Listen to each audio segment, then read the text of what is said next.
নমস্কার বন্ধুরা, আলপনাস কুকিং স্টাইলে আপনাদের সবাইকে স্বাগত। রথযাত্রা উপলক্ষে নিয়ে এসেছি সুন্দর একটা ডেজার্ট রেসিপি, শাহী টুকরা। নামটা হয়তো একটু আনকমন লাগছে। দিল্লিতে এই রেসিপিটি ভীষণভাবে বিখ্যাত। পুরনো দিল্লিতে যারা গিয়ে খেয়েছেন তারা ভালো বলতে পারবেন। আসুন দেখে নেবেন এই শাহী টুকরা কিভাবে বানাচ্ছি। এই শাহী টুকরা কিন্তু রাবড়ি দিয়ে খেতে ভীষণ ভালো লাগে। তো আমি রাবড়ি বানানোর জন্য এখানে 1/2 লিটার দুধ, ফুল ক্রিম দুধ নিয়েছি, জাল করতে বসিয়েছি। দুধটা যখন জাল হয়েছে এর মধ্যে আমি কনডেন্স মিল্ক দিলাম। এখানে আমি 4 চামচ কনডেন্স মিল্ক দিয়েছি। এটা ঘন করার জন্য। আপনাদের কাছে এটা না থাকলে একটু কাস্টার্ড পাউডার 1 চামচ বা 1 চামচ কর্নফ্লাওয়ার আর কিছুটা মিল্ক পাউডার দিয়ে এটা ঘন বানিয়ে নিতে পারেন। আর যেহেতু আমি দুধের মধ্যে 4 চামচ কনডেন্স মিল্ক দিয়েছি, সেহেতু মিষ্টির জন্য আমি মাত্র 2 চামচ চিনি দিলাম, কারণ কনডেন্স মিল্কটা বেশ মিষ্টি থাকে। তো চিনিটাকে ভালোভাবে গুলিয়ে নিয়েছি।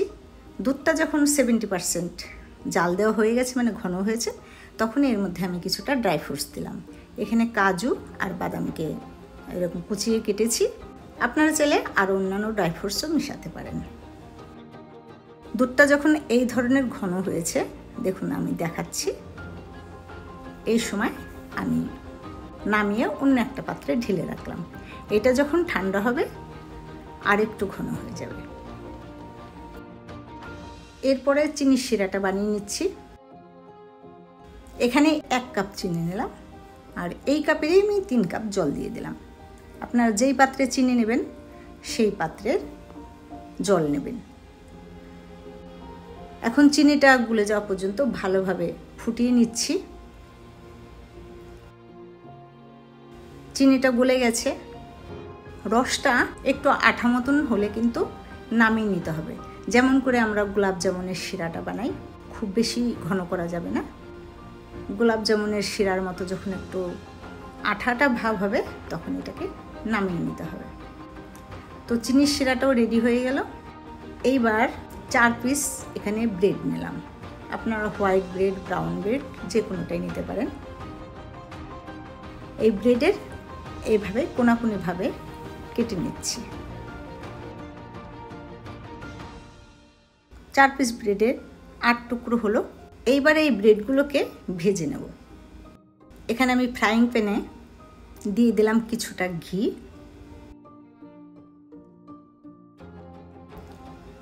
আর কিছুটা রিফাইন তেল। আপনারা চাইলে এটা পুরো ঘিতেও ভাজতে পারেন, আবার পুরো রিফাইন তেলও ভাজতে পারেন।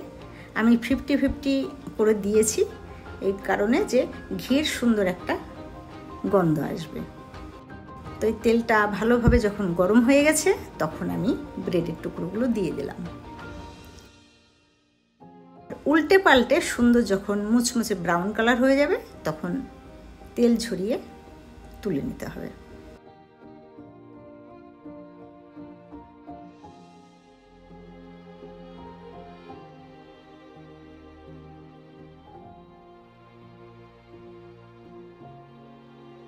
তো এইভাবে আমি সেকেন্ড ব্যাচের ব্রেডগুলো ভেজে নিলাম। ব্রেডগুলো ভাজা রেডি হয়ে গেছে। আর যে চিনির শিরাটা আমি বানিয়েছিলাম, চিনির শিরাটা যদি একটু ঠান্ডা হয়ে থাকে তাহলে হালকা গরম করে নিতে হবে। গরম ব্রেড আর গরম গরম শিরার মধ্যে এইভাবে দিয়ে দিলাম আর উল্টে পাল্টে মিনিটখানেক এই শিরার মধ্যে রাখতে হবে। মিনিটখানেক পরে শিরাটাকে ঝরিয়ে সার্ভিং প্লেটে রাখতে পারেন বা যে কোনো প্লেটে রাখতে পারেন। এইভাবে সব ব্রেডগুলোকে আমি চিনির রস থেকে তুলে নিয়ে একটা প্লেটে সাজিয়ে নিয়েছি। এইবার যে আমি রাবড়ি বানিয়েছিলাম সেই রাবড়িটা আমি ওপর দিয়ে এইভাবে চামচ দিয়ে দিয়ে দিচ্ছি। অনেকেই এই রাবড়িটা একদম ঘন করে, আবার অনেকে আরও একটু পাতলা করে, সেটা নিজেদের পছন্দ মতো। এটা যারা একটু গরম খেতে পছন্দ করেন এই অবস্থাতে খেয়ে নিতে পারেন। আর যদি মনে করেন একটু ঠান্ডা খাবো 1 ঘন্টার জন্য ফ্রিজে রেখে দেবেন। তা আমি 1 ঘন্টার জন্য ফ্রিজে রেখে দিয়েছিলাম। এটা পুরো একদম সেট হয়ে গেছে। তা আমি এক সাইড থেকে চামচ দিয়ে কেটে টেস্ট করছি। মুখে দিলে যেন অমৃত।